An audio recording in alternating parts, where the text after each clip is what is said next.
Here in Uniontown, south of Pullman, the Palouse is teeming with springtime life. Pretty soon, these hills will be covered in beautiful crops of all kinds. We're pretty diverse, so we grow wheat and peas, barley, alfalfa, canola, flax. Farmer Allen Druffel is what you might call an experimentalist, but not every project he's tried has been successful. In an effort to regenerate nutrients in the soil, he tried planting cover crops in a field and brought in some cattle. We did a big field, did 90 acres, brought in a whole bunch of cows, and it went as poorly as you could imagine. Our cows made great friends with our neighbors and were rarely in our fields. Oh, no. So I said there will never be another cow on the farm. And as any good farmer, our memories are short. And so that winter, the Palouse Conservation District called and said, you know, we have this new project. It's called FLOURISH. It would enable you to have cover crops and cows. We'll help subsidize it. We'll bring data in from other producers, and so you guys can share.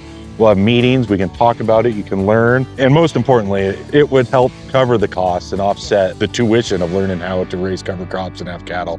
As conservation districts, we have the best opportunity. We just get to work with the local land managers and bring them resources that help them do their conservation work. Jennifer Bois is the director of the Palouse Conservation District. As she explained what the FLOURISH program is, we got an unexpected guest. Cue the cat. Hi. You're coming in too? Shot? I mean, of course the cat is walking back and forth. That's just what cats do. FLOURISH, the acronym, is my favorite acronym as well. It's Farmers Leading Our United Revolution in Soil Health.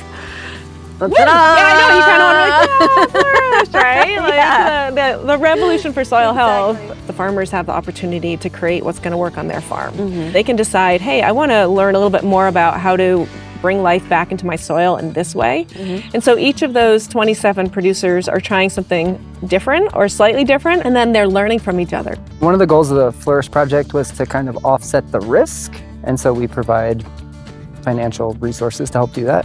Ryan Boylan is the Research and Monitoring Program Manager at the Palouse Conservation District.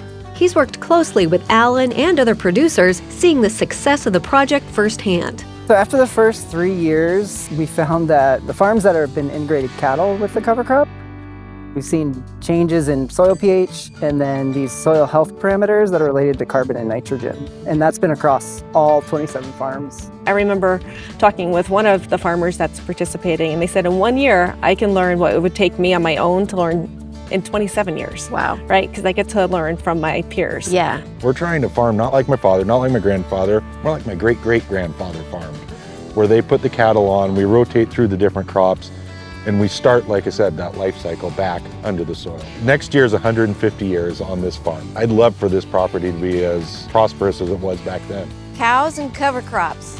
Could be a band name. Pretty bad name.